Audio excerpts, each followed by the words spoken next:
Terlepas daripada perdebatan secara definitif, kita akan melihat bagaimana rangkaian sejarah secara deskriptif tentang human relation, atau lebih sederhananya lagi kita akan sebut sebagai hubungan antar manusia.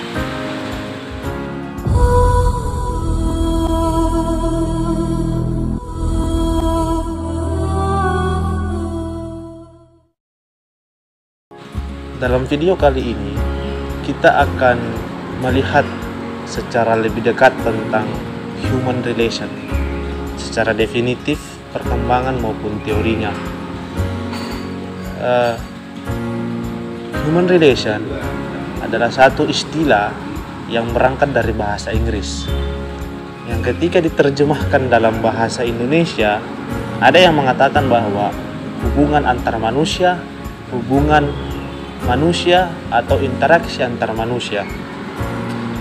Beberapa terjemahan ini yang dimasukkan ke dalam bahasa Indonesia dianggap oleh beberapa pakar tidak tepat, karena human relation adalah satu studi yang lebih kepada watak, lebih kepada potensi-potensi yang masih bersifat aktual dalam diri manusia.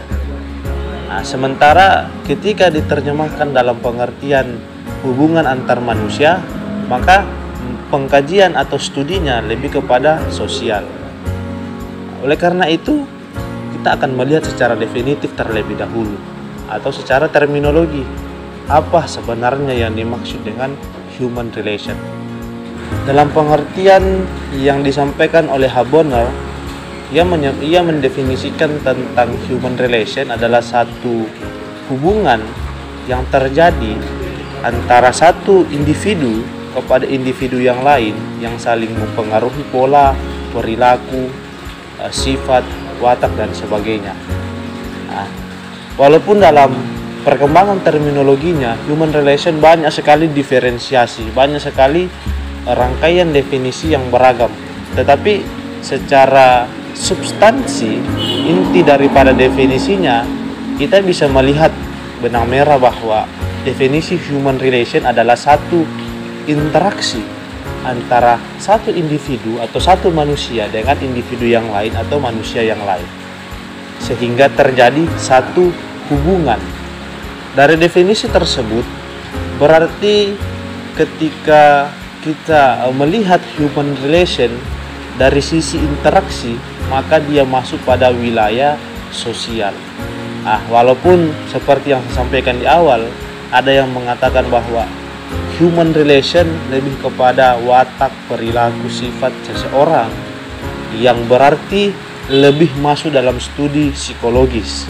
Namun lebih jauh nanti kita akan lihat ternyata ada satu teori yang melakukan kompilasi antara psikologi dan sosial yang disebut sebagai psikososial. Terlepas daripada perdebatan secara definitif, kita akan melihat bagaimana rangkaian sejarah secara deskriptif tentang human relation, atau lebih sederhananya lagi kita akan sebut sebagai hubungan antar manusia. Sepanjang sejarah peradaban umat manusia, ketika manusia mampu membuat kelompok, membuat masyarakat, menciptakan budaya dan sebagainya, maka di sana tentu terjadi pola-pola interaksi, terjadi apa yang kita sebut dengan human relation, hubungan antar manusia. Tetapi studi yang lebih sistematis untuk mengkaji tentang pola-pola interaksi manusia ini itu dikembangkan baru-baru saja. Salah satu yang menggagas tentang perkembangan human relation adalah sekelompok studi yang disebut sebagai Hawthorne, dan salah satu tokoh yang mengembangkan human relation di dalam kelompok belajar tersebut ada yang kita sebut sebagai Elton Mayo, di mana mereka melakukan penelitian di salah satu perusahaan atau pabrik yang ada di salah satu kota di Amerika. Mereka melakukan penelitian tentang pola-pola komunikasi, interaksi antara karyawan dan manajer, pemilik perusahaan, dan seluruh manusia yang terkait dalam perusahaan itu, dalam organisasi itu. Sehingga dalam studi yang dilakukannya, lahirlah apa yang kita sebut sebagai human relation. Nah, sejauh ini itulah yang saya dapatkan dalam cikal bakal perkembangan human relation dalam literatur yang saya temukan. Seperti yang saya sampaikan di awal, ada pandangan tentang psikososial yang dikemukakan oleh Erik Erikson, salah satu penganut Freudian. Freudian adalah salah satu kelompok yang mengikuti pemikiran-pemikiran Sigmund Freud, tokoh psikoanalisis. Nah, psikososial adalah satu identifikasi terhadap pola-pola perilaku manusia, baik dari segi interaksi maupun tindakannya pada realitas sosial dengan melihat secara psikologis. Artinya bahwa tindakan-tindakan manusia pada realitas sosial itu memiliki hubungan yang terkait dengan psikologi. Nah, sehingga tidak bisa dipisahkan antara sosial dan psikologi dalam pandangan Erik Erikson. Bukan hanya itu, dalam ilmu komunikasi ada interpersonal komunikasi. Satu studi yang mengkaji tentang pola komunikasi satu orang kepada orang lain yang mempengaruhi kepercayaan orang tersebut.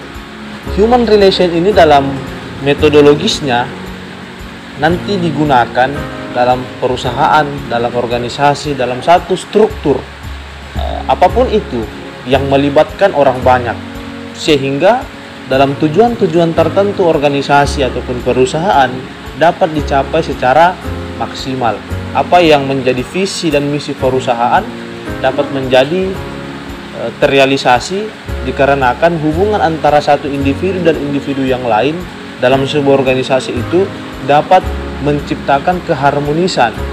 Nah, hingga pada akhirnya visi dan misi daripada organisasi sebagaimana yang dicita-citakan bersama dapat diwujudkan. Oleh karena itu, human relation ini sangat tepat dalam melakukan pengkajian secara metodologis di perusahaan-perusahaan maupun di organisasi-organisasi. Human relation ini salah satu studi yang dianggap cukup penting dalam melihat satu problem, dalam melihat sebuah persoalan-persoalan yang hadir dalam perusahaan maupun organisasi. Khususnya anak-anak komunikasi dipandang penting dan perlu dalam mempelajari human relation, bahkan mengembangkan human relation secara teoritis maupun secara praktis. Mungkin cuma sekian yang bisa saya dapat sampaikan. Akhirul kalam. Assalamualaikum warahmatullahi wabarakatuh.